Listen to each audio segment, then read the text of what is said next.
Hello दोस्तों, science के top 20 series में आपका स्वागत है। आज साइंस के गति और गति के नियम टॉपिक पे चर्चा होगी। कल आप लोगों को क्वेश्चन दिया गया था कि चिपको आंदोलन शुरू हुआ था, कब से स्टार्ट हुआ था, अरे कहाँ से स्टार्ट हुआ था, तो बताना है आप लोगों को। उत्तराखंड से, कि असम से, बिहार से, उत्तर प्रदेश से। तो आपका सही आंसर हो जाएगा कल का उत्तर प्रदेश, अरे उत्तराखंड, सॉरी उत्तराखंड से हो जाएगा। नेक्स्ट क्वेश्चन देखते हैं, आज का सीरीज स्टार्ट करते हैं आप लोग।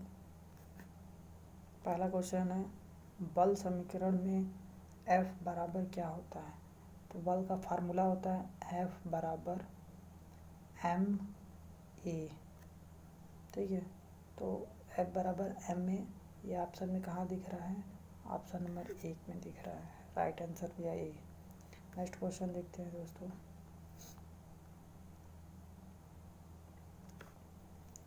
दूसरा क्वेश्चन है, गति का तीसरा नियम और वेग के बीच संबंध प्रदान करता है।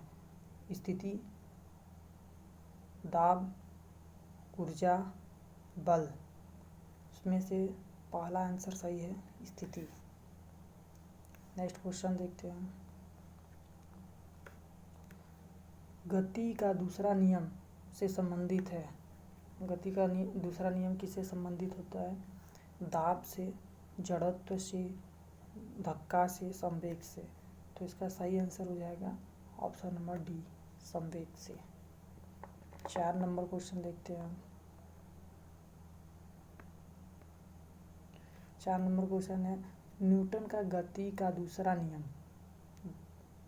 नियम क्या प्रदर्शित करता है, क्या करता है? ऑप्शन में पढ़ने पे पता चलेगा। देखते हैं ऑप्शन नंबर ए, दो परस्पर प्रभावी वस्तुओं पर बलों के बीच संबंधों की व्याख्या करता है। जड़त्व के नियम से भी जाना जाता है।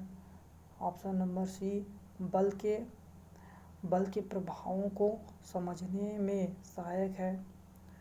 ऊर्जा संरक्षण के नियमों से भी जाना जाता है। तो 4 का ऑप्शन नंबर सी, बल के प्रभाव को समझने में सहायक करता है। आपका राइट आंसर सी होगा। नेक्स्ट क्वेश्चन, नेक्स्ट है, गति का प्रसिद्ध नियम किसने दिया था? तो पहला ऑप्शन है डाल्टन, दूसरा न्यूटन, गैलीलियो, थॉमसन। तो इसका राइट आंसर हो जाएगा option number B, Newton. Next question है, न्यूटन के गति के नियमों का प्रकाशन वर्ष क्या था? न्यूटन ने जब नियम दिया था तो ये कब प्रकाशित हुआ था, तो वर्ष बताना है।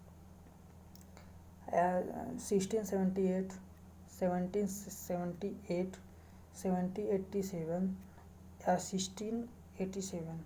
तो इसका राइट आंसर है 1687।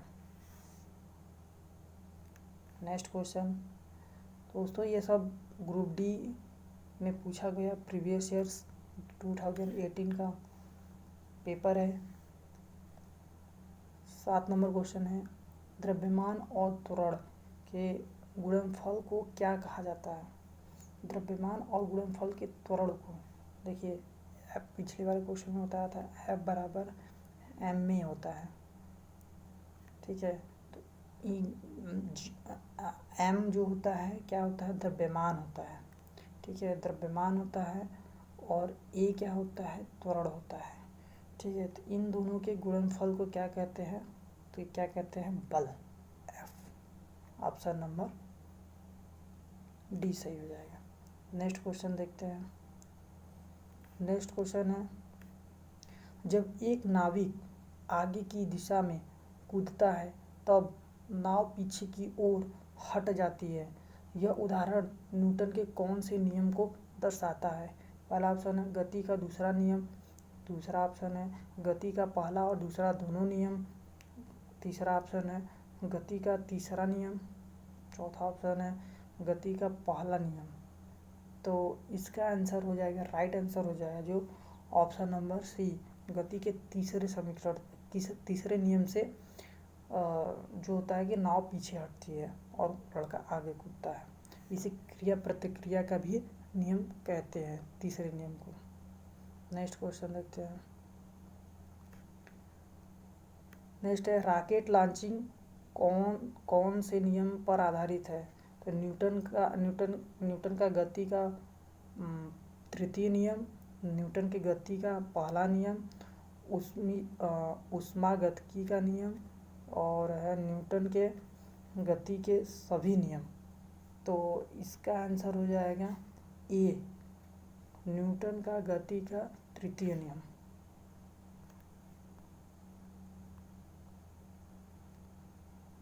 मोस्ट इम्पॉर्टेंट क्वेश्चन है दोस्तों, जब स्थिर बस चलना प्रारंभ करती है तो उसमें खड़े व्यक्ति पीछे की दिशा में गिर जाते हैं।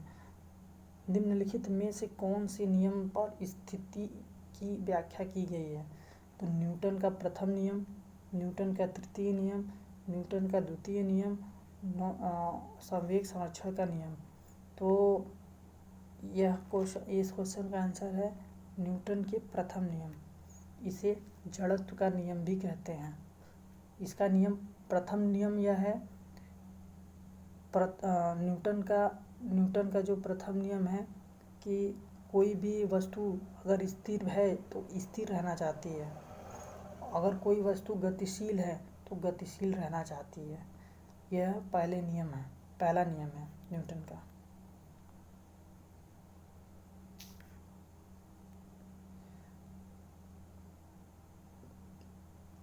क्वेश्चन नंबर 11 देखते हैं। एक व्यक्ति स्थिर पानी में नाव पर खड़ा है। यदि वह नाव तट की ओर चलता है तो नाव क्या होगी? एक व्यक्ति स्थिर पानी में नाव पर खड़ा है, यदि वह नाव तट की ओर चलता है तो नाव क्या होगी? तो ये ऑप्शन नंबर 1, नाव तट से दूर चली जाएगी। ऑप्शन नंबर बी, स्थिर रहेगी। ऑप्शन नंबर सी, तट की ओर चलेगी। ऑप्शन नंबर डी, डूब जाएगी। तो इसका होगा नाव तट से दूर चली जाएगी, सही आंसर होगा। नेक्स्ट क्वेश्चन देखते हैं। नेक्स्ट क्वेश्चन है, न्यूटन के नियम कणों के लिए अच्छे सिद्ध नहीं होते हैं। किस कणों के लिए भाई? तो ऑप्शन नंबर ए, विश्रांति पर, धीमी चलने पर, उच्च वेग दोस्तों ये गलती हो गया है, वेज की जगह वेग रहेगा, इसको सुधार लीजिएगा आप लोग, थोड़ा टाइपिंग मिस्टेक हो गया है। वेग की जगह वेज लिखा है, वेग रहेगा। उच्च वेग के साथ चलने पर, ठीक है, प्रकाश के वेग के साथ तुलनीय वेग में गति करने पे। तो इसका राइट आंसर हो जाएगा ऑप्शन नंबर डी, प्रकाश के वेग के साथ तुलनीय वेग में गति करने पर। ठीक है, next question very most important है, यह ग्रुप डी के बहुत सारे पेपरों में पूछा गया है। जब बंदूक की गोली छोड़ी जाती है तो बंदूक विपरीत दिशा में धक्का लगाती है। यह न्यूटन के नियम पर आधारित होता है। उदाहरण है किसका? तो गति का प्रथम व द्वितीय नियम, गति का तृतीय नियम, गति का द्वितीय नियम, गति का प्रथम नियम। तो किस पे आधारित है यह नियम? तो ऑप्शन नंबर बी, गति का तृतीय नियम, क्रिया प्रतिक्रिया का नियम पे आधारित है, बंदूक और गोली का। ठीक है,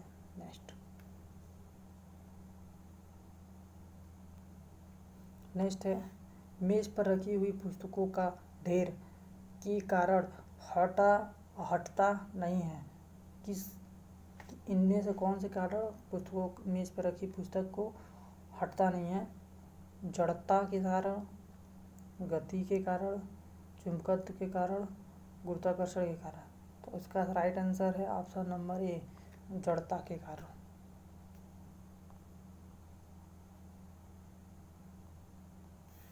जड़त्व या इनर्शिया का नियम किसके द्वारा प्रतिपादित किया गया था?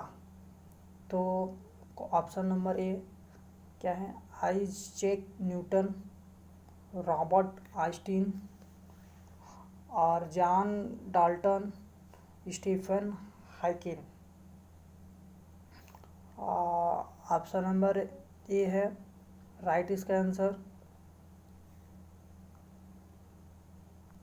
Isaac Newton. नेक्स्ट क्वेश्चन,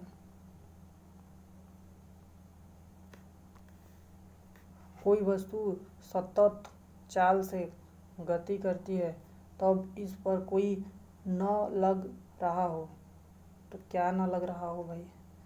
तो देखते हैं, आवेग, जड़त्व, बल, दाब, क्या नहीं लग रहा होगा इसमें से? तो ऑप्शन नंबर सी सही है, बल नहीं लग रहा होगा।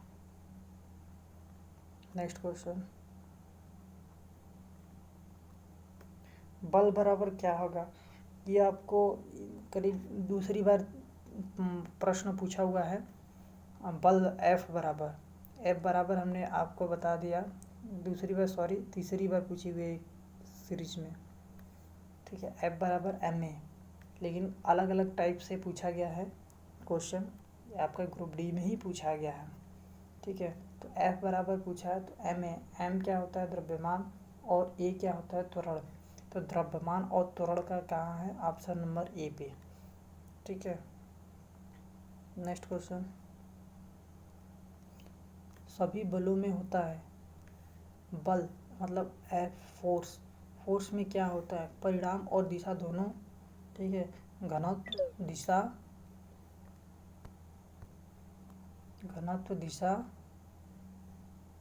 दिशा, परिणाम क्या होता है?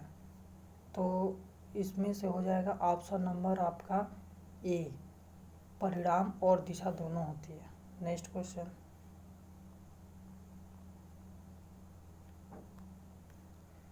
ठीक है। खींचने का एक उदाहरण है ध्वज फहराना, दरवाज़ा खोलना, पर्दा उठाना, और क्या है? लड़के को धक्का देना, ठीक है। कौन सा इसमें से सही होगा? तो आपका ऑप्शन नंबर ए राइट होगा, क्योंकि ध्वज फहराना एक खींचा जाता है, ठीक है। एक धागा रहता है जिसके कारण हम लोग ध्वज फहराते हैं खींचकर, ठीक है। और दरवाज़ा खोलना मतलब उसको धक्का दिया जाता है, प्रेशर दिया जाता है। पर्दा उठाना मतलब बल लगाया जाता है। वो लड़के को धक्का देना मतलब प्रेशराइज किया जा रहा है। किसी से भी खींचने का काम नहीं किया जा रहा है ध्वज फहराने के अलावा। नेक्स्ट क्वेश्चन देखते हैं, लास्ट आज का टॉप 20 सीरीज में आज का लास्ट क्वेश्चन है द्रव्यमान और वेग का गुणनफल क्या कहलाता है? क्या है? द्रव्यमान और वेग का गुणनफल क्या कहलाता है? तो आपका हो जाएगा ऑप्शन नंबर बी, संवेग कहलाता है, ठीक है। लास्ट और आज का देखते हैं क्वेश्चन क्या है, विक्रम साराभाई अंतरिक्ष केंद्र कहाँ स्थित है? विक्रम साराभाई अंतरिक्ष केंद्र कहाँ स्थित है? ऑप्शन ए मुंबई में, ऑप्शन बी बेंगलोर में, ऑप्शन सी श्रीहरिकोटा में, ऑप्शन डी त्रिवेंद्रम में। तो इस क्वेश्चन का आंसर आप लोग कमेंट बॉक्स में दीजिएगा जिसको आंसर पता हो, और इसका नेक्स्ट पास्ट पार्ट भी आएगा इसी चैप्टर का, क्योंकि इसमें बहुत सारा क्वेश्चन पूछा हुआ है इस चैप्टर से। तो आज के लिए इतना ही, और इस सीरीज़ को देखना चाहते हैं तो आप लोग चैनल को लाइक एंड सब्सक्राइब करें और दोस्तों को शेयर करें, जिससे कि ग्रुप डी के पेपर या एएलपी टेक्नीशियन या एनटीपीसी के पेपर में पूछे गए साइंस के क्वेश्चन को करने में आपको कैसा लगा, इसे आप लोग कमेंट द्वारा बताएं हमको। और अगर ऐसा चाहते हैं कि आप डेली टॉप साइंस का टॉप 20 सीरीज़ लेकर आएँ, तो आप हमारे चैनल को सब्सक्राइब कर लीजिए और बेल आइकन क्लिक कर लीजिए, जिससे कि आपका नोटिफिकेशन आपको पहले पहुंच जाएगा। हम रोज़ सुबह 7 बजे क्लास का वीडियो डाला जाता है। आप लोग सुबह 7 बजे विज़िट कर या 8 बजे विज़िट कर आप लोग देख सकते हैं। Thank you so very much.